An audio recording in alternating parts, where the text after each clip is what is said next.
So isn't this the usual sort of scientist, some were asking? Well, unlike agricultural scientists before them, they were every day mindful of what Wendell Berry had said in 1974. Few people whose testimony would have mattered have seen the connection between the modernization of agricultural techniques and disintegration of the culture and the communities of farming. So ever mindful of those who would grow the food was Wendell Berry's assertion that in the long run, quantity is inseparable from quality.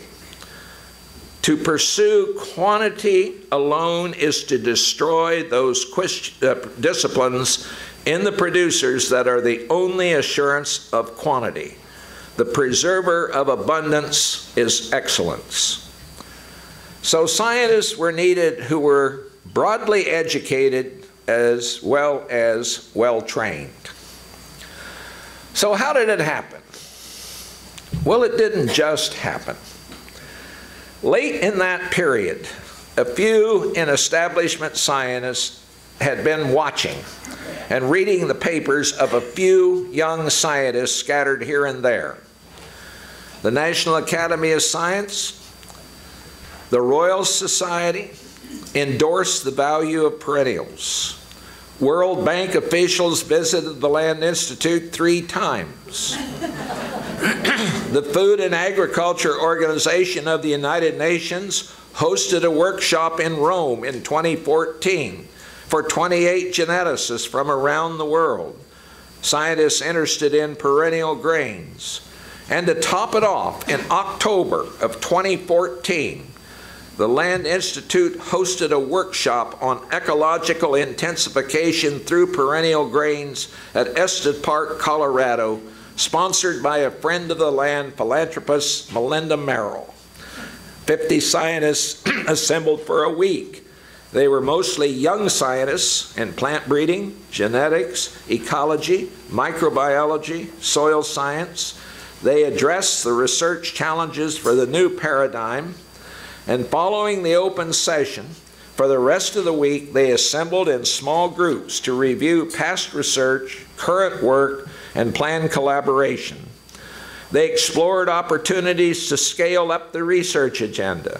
They wanted nothing less to bring the processes of natural ecosystems to the ecosphere's grain fields. Participants argued that agriculture needed a fundamental course correction and that for this more scientists were needed.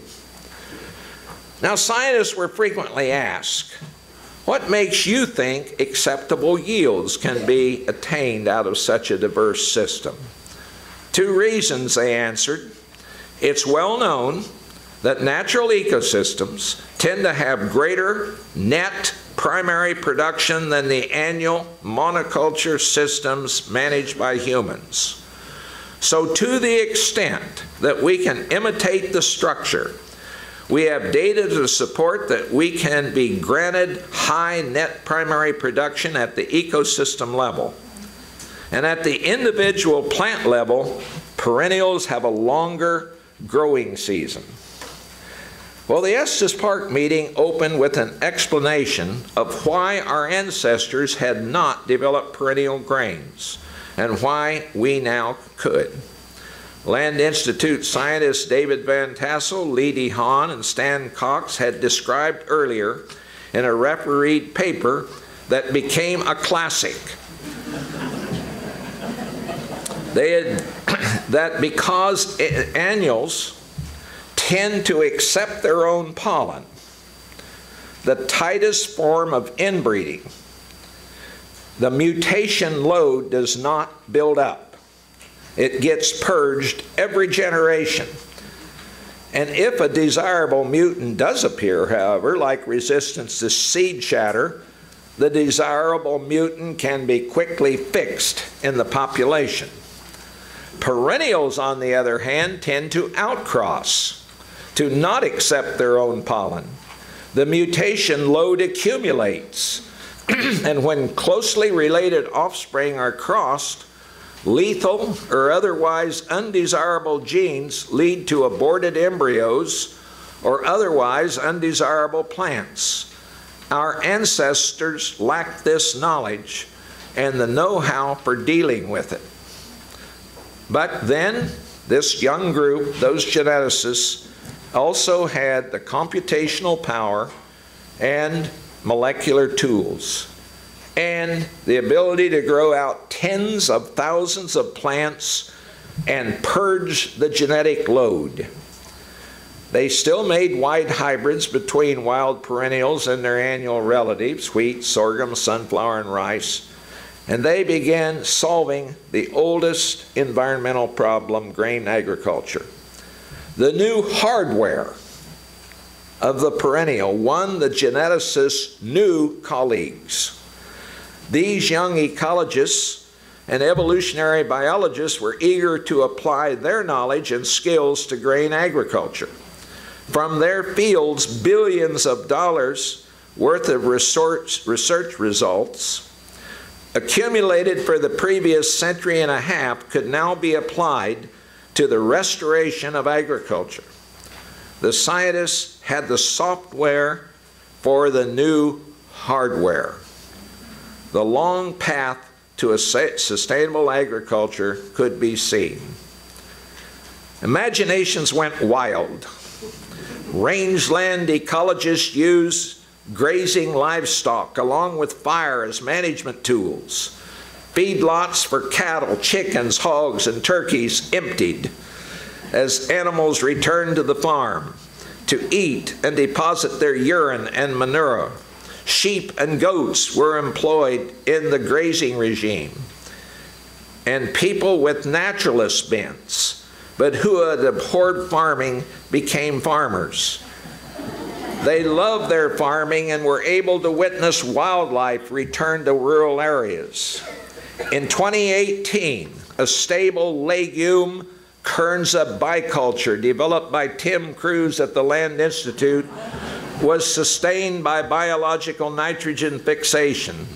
It was the same year that key nutrient supply and pathogen suppressing roles of the soil microbiome were identified in perennial polycultures. That caught the attention of the scientific community. Soil carbon sequestration rates were also modeled. That was all by 2020. 2 years later, the soil microbiome was intentionally managed through crop breeding, inoculation, and cultural practices.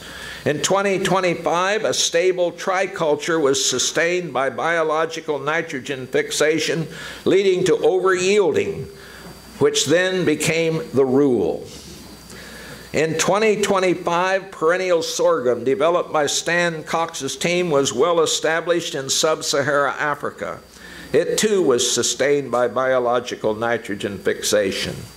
Xu-En Wang's perennial wheat hybrids had expanded to dozens of trials throughout Asia, Africa, Latin America, Europe, and the US. Well, they're almost there now.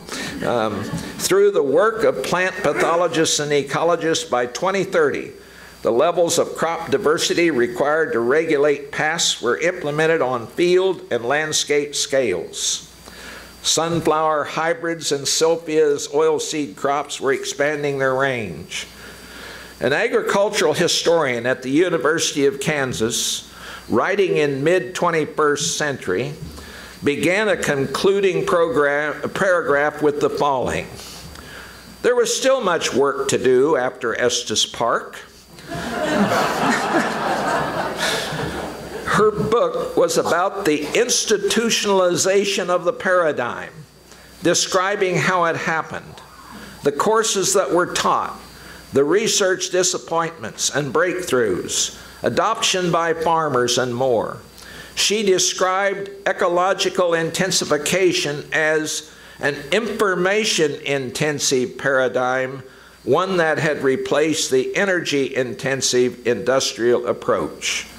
And by information, she meant a combination of human knowledge and the DNA of individual plants and their interaction with the rest of the biota. She described the various releases of the new perennials, field trials of species ensembles, and how they made their way to the land. This is part 5, called The Land Needed Farmers. A long expected and major challenge had been met, but the new paradigm demanded more farmers. Where would they come from? Land ownership had become increasingly concentrated in the expanding fossil fuel era. It was deemed necessary to keep all current farmers in farming, even the bad ones. Nearly all farmers embraced the new paradigm as a compelling alternative. Their existing cultural knowledge was invaluable, and their know-how was being learned by new farmers who had grown up in cities and suburbs. Farmers with countless limitations, but ready to try. They made it because they found farm life satisfying, a good thing because the industrial era was about to close. The Berry Center and St. Catherine's College in Kentucky, Middlebury College in Vermont, developed perennial programs around the new agriculture. More schools joined by the years. Kansas Wesleyan, near the Land Institute, early on added an ecospheric studies program. Some of its students worked in the research plots with Land Institute scientists, and some continued on to graduate school at various places where the paradigm had quickly expanded beyond Kansas to Cornell, the University of Georgia, University of Minnesota, and elsewhere. Well, what helped the young farmers to hang in there, as one put it, was that most of them had a broad liberal arts education for operation within the new paradigm.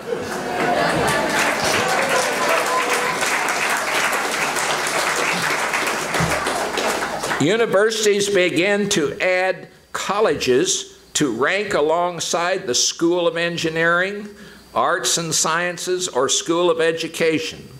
Catalogs filled with courses under new Schools of Ecospheric Studies, the first at the University of Kansas and Kansas State University. There were courses for would-be farmers and for majors in public policy, agriculture, history, sociology, psychology, and the history of science. Humankind's role in changing the face of the earth was the organizing consideration for the schools of ecospheric studies. It was an old idea which came to prominence in 1864 when George Perkins Marsh, a Vermont Yankee, published Man and Nature. Nearly a century later, in the 1950s, Princeton hosted a conference dedicated to Marsh, called it Mankind's Role in Changing the Face of the Earth. This background was an essential part of Ecospheric Studies 101. It reminded one old-timer of the close adherence to dogma in the church-related colleges. In a major sense it was, for it was a moral contention. As more and more people began to see the world in more of its roundness, more of its wholeness, the word environment fell from use, as did the term biosphere. As students learned the ecology of Stan Rowe, they developed a coherent philosophical view that the biology by itself is incomplete, that unified ecological systems confer the properties we call life. The environment then was regarded as out there, separate, part of our natural heritage, something we own, and part of the old subject-object dualism. No longer do we do something for the environment. But they were naive, well-meaning, doing the best they could, given the psychology that had come out of Enlightenment thinking.